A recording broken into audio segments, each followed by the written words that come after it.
En el nombre del Padre, y del Hijo, y del Espíritu Santo. Amén. 12 de diciembre del 2024.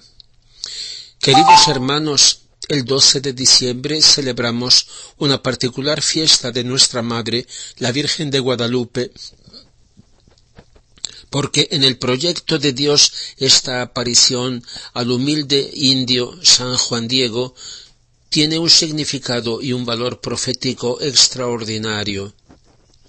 En efecto, en su contenido está ya presente todo lo que después ella habría desarrollado en otras apariciones posteriores, y nos ha entregado su prodigiosa imagen desde hace casi 5 siglos, para que todos la veamos.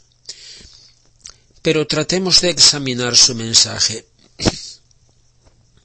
En primer lugar, 11 siglos después de que la Iglesia proclamó el primer dogma mariano, María, Madre de Dios, Theotokos en griego, en el concilio de Éfeso, en el año 431, ella misma vino a recordar en 1531, a recordar y a reivindicar que es nuestra piadosa Madre, en sus apariciones en el cerro del Tepeyac, en México.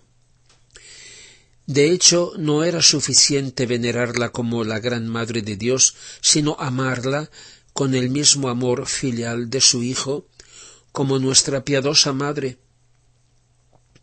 Ha llegado la hora, como para Jesús, de pasar del mundo al Padre, de la mentalidad de siervos al espíritu de hijos, el de Jesús. La Santísima Virgen dijo a Juan Diego: «Sabe, hijo mío, el más pequeño, que son muchos mis servidores a los que podría dar este encargo, pero es necesario que seas precisamente tú, hijo mío, el que colabores y que por medio tuyo se cumpla mi voluntad». Ella habla de su voluntad.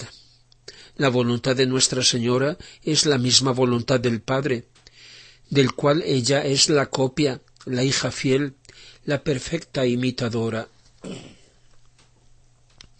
Si se tratase tan solo de alguna cosa querida por ella, es decir, objeto de su voluntad, habría podido pedírsela a uno de sus muchos servidores, hombres o ángeles. Pero si eso no ha sido posible, siendo por el contrario necesario que fuese precisamente él en cuanto hijo, es porque se trata de su voluntad entendida como sujeto, o sea, de su voluntad como tal. Por tanto, es algo que no puede compartir con quien está solo a su servicio, pero bien puede compartirla con quien es para ella hijo amadísimo. El interés o mediación de ese hijo es necesaria para que se realice y se cumpla su voluntad. El proyecto de Dios pasa siempre a través de la respuesta del hombre, la cual, para ser respuesta de amor y libre, ha de ser una respuesta de hijo. Dice el Señor en el libro del profeta Ezequiel: «Entonces las gentes sabrán que yo soy el Señor, palabra del Señor Dios, cuando muestre mi santidad en vosotros ante sus ojos. Os tomaré de entre las gentes, os reuniré de todos los lugares y os llevaré a vuestra tierra.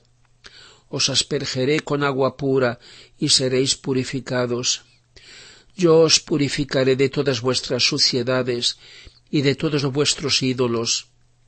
Os daré un corazón nuevo. Pondré en vosotros un espíritu nuevo. Os quitaré el corazón de piedra y os daré un corazón de carne. Pondré mi espíritu dentro de vosotros, y os haré vivir según mis normas, y os haré observar y poner en práctica mis leyes. Habitaréis en la tierra que yo les di a vuestros padres. Vosotros seréis mi pueblo, y yo seré vuestro Dios». Dice: «Cuando muestre mi santidad en vosotros», se trata de aquella semejanza en la que Adán había sido creado. Dios quiere que en nosotros se vea cómo es Él. Eso es vivir en la divina voluntad. Por eso antes nos ha redimido, como ha dicho: yo os purificaré de todas vuestras suciedades y de todos vuestros ídolos. Pero luego, ¿cómo nos llevará de nuevo a aquel estado de santidad divina del principio? Dándonos un corazón nuevo y un espíritu nuevo. Quiere hacer nuevo nuestro corazón y con él darnos un espíritu nuevo. ¿En qué consiste? Una espiritualidad nueva, una mentalidad, una actitud nueva respecto a él. En realidad es una nueva creación. Corazón de hijos, mejor dicho, el corazón mismo del Hijo, y su Espíritu en nosotros, el Espíritu Santo. Por eso dice: habitaréis en la tierra que yo les di a vuestros padres, o sea, a vuestros primeros padres. Adán, inmediatamente después de haber pecado, tuvo miedo de Dios. Se arrepintió amargamente, pero demasiado tarde. No se sintió ya hijo, ya no lo era. Para ser hijo tenía que venir el Hijo de Dios y presentarse al Padre en lugar de cada uno de nosotros. Adán, es decir, la humanidad, era como el hijo pródigo de la parábola, que pensó pedirle al Padre que lo admitiera como uno de sus siervos. Eso era demasiado doloroso para el Padre, que no le deja terminar y ordena a sus servidores, los ángeles, que lo vistan y le den todo lo que debía tener como hijo. Ese fue el espíritu del Antiguo Testamento hasta la redención, hasta cuando el Señor dijo en la última cena: vosotros sois mis amigos si hacéis lo que yo os digo. Ya no os llamo siervos, porque el siervo no sabe lo que hace su Señor, sino que os he llamado amigos, porque todo lo que he oído del Padre os lo he hecho conocer a vosotros. Pero después de la resurrección dijo a María Magdalena: ve a mis hermanos y diles: subo a mi Padre y vuestro Padre, a mi Dios y vuestro Dios. Son por tanto como tres niveles: siervos, amigos, hermanos de Jesucristo, el Hijo, e hijos respecto al Padre. El Padre no necesita siervos que son siempre inútiles, sino que quiere a sus hijos. Jesús es el primero que ha dicho: totus tuus, soy todo tuyo, oh mamá. Se trata de una actitud nueva, de un espíritu nuevo, ya no de siervo, sino de hijo. Y esa actitud hacia la Santísima Virgen corresponde a una actitud semejante para con la persona del Padre Celestial. Del espíritu nuevo de hijos habla San Juan en su primera carta, donde dice: la perfección del amor en nosotros se muestra en que tengamos confianza en el día del juicio, porque como es Él, así seamos también nosotros en este mundo. En el amor no hay temor, pues al contrario, el amor perfecto elimina el temor, porque el temor supone un castigo, y el que teme no es perfecto en el amor. Por tanto, hay una pedagogía divina con el hombre, con el cristiano, para hacerle que pase de siervo a hijo, de una relación de simple resignación y sumisión a la confianza, al abandono sabiendo que somos amados, y al amor filial. Es un acercamiento progresivo hacia el corazón de Dios. Nuestra Madre de Guadalupe nos habla al corazón con el lenguaje del corazón, preparando la maravillosa revelación del Sagrado Corazón de Jesús, a la que sigue la del Corazón Inmaculado de María, para prepararnos por medio de ellos a entrar en el corazón mismo del Padre. En eso consiste el reino de Dios, que se acerca a nosotros. Por eso, en esta aparición suya, ella es la dulcísima mensajera de la nueva mentalidad, de la nueva espiritualidad de la misericordia y del amor. Ella toma la iniciativa con un inconfundible lenguaje amoroso para provocar el primer diálogo histórico de la madre con sus hijos, representados por Juan Diego. Ella es la que deja su retrato, el símbolo de amor, en la pobre tilma o manto del humilde indio, evidente símbolo de nuestra miseria. Tilma que, un prodigio en el prodigio, se conserva intacta. Esas son, por tanto, las señales del amor que presenta esta aparición, o sea, el diálogo entre la madre y el hijo y el intercambio de retratos, la imagen de la madre en la pobre tilma o manto del hijo, y la del hijo en las pupilas de la Virgen, como se descubrió en 1954. La imagen de María la muestra encinta, como en el misterio de la visitación, misterio que continúa. Es la mujer vestida de sol, que dice el capítulo 12 del Apocalipsis, que aparece encinta. ¿Pero encinta de quién en pleno siglo XVI? Encinta del Sagrado Corazón, encinta del amor de los amores, encinta de Cristo Rey. Sí, la Virgen de Guadalupe completó entonces los 15 siglos en los que se manifestaron los misterios de la fe y de la esperanza, anunciando definitivamente la llegada de los tiempos del amor, el cumplimiento del reino. Hay todavía otras cosas significativas en esta aparición y en la imagen de la Virgen.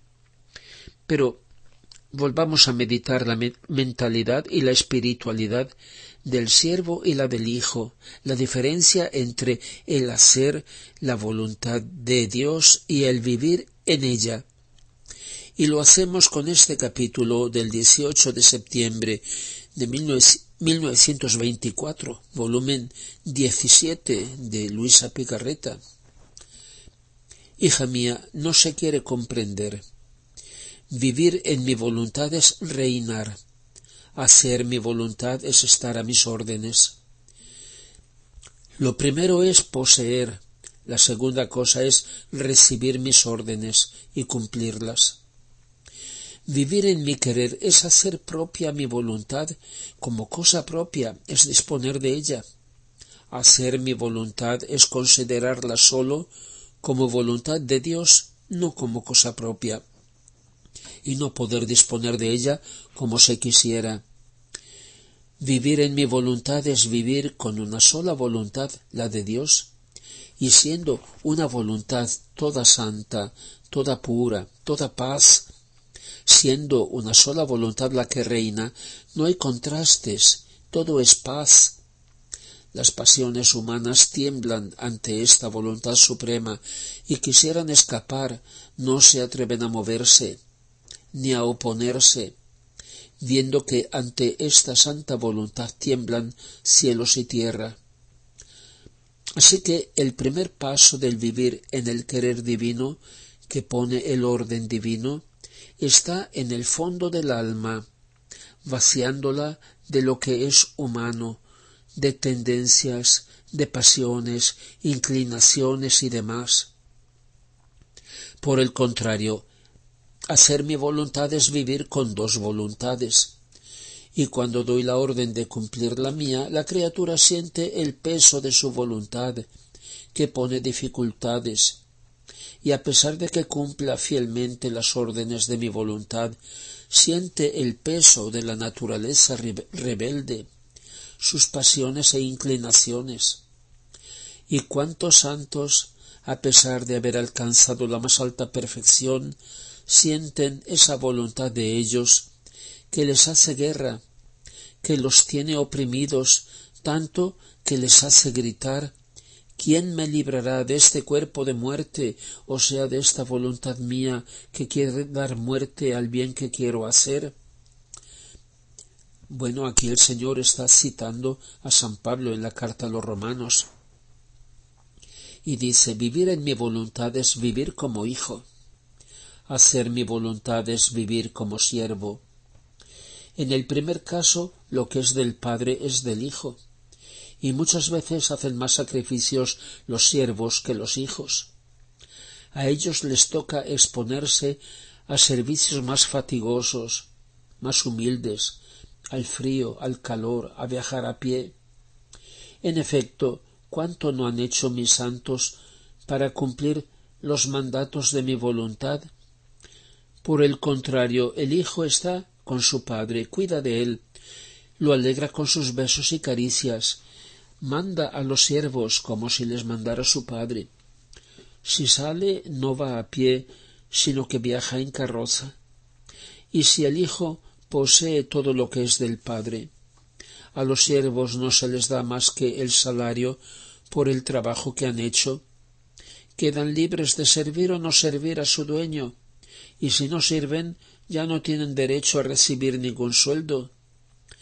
Al contrario, entre padre e hijo nadie puede quitar esos derechos del hijo a los bienes del padre. Y ninguna ley, ni del cielo ni de la tierra, puede anular esos derechos, ni suprimir la relación espiritual entre padre e hijo. Hija mía, vivir en mi voluntad es el vivir que más se acerca al de los bienaventurados del cielo, y es tan distante de hacer mi voluntad y estar fielmente a mis órdenes como dista el cielo de la tierra, como la distancia que hay de hijo a siervo, de rey a súbdito. Y además eso es un don que quiero dar en estos tiempos tan tristes, que no sólo hagan mi voluntad, sino que la posean. ¿Acaso yo no soy dueño de dar lo que quiero, cuando quiero y a quien quiero? ¿No es dueño un señor de decirle a su siervo: vive en mi casa, come, toma mis cosas, usa de mi autoridad como otro yo? Y para hacer que nadie le puede impedir que posea sus bienes, legalmente hace que este siervo sea su hijo y le da el derecho de poseer. Si eso puede hacerlo un rico, mucho más puedo hacerlo yo. El vivir en mi querer es el don más grande que quiero dar a las criaturas. Mi bondad quiere demostrar cada vez más su amor a las criaturas, y habiéndoles dado todo y no teniendo ya nada más que darles para hacer que me amen, quiero darles el don de mi voluntad, para que poseyéndola amen el gran bien que poseen. No te extrañes si ves que no entienden. Para entender deberían disponerse al más grande de los sacrificios, el de no dar vida, aun en las cosas santas, a la propia voluntad. Entonces sentirían qué cosa es poseer la mía, y tocarían con la mano lo que significa vivir en mi querer. Tú, sin embargo, está atenta, no te impacientes por las dificultades que ponen, y yo poco a poco me abriré camino para hacer comprender el vivir en mi voluntad.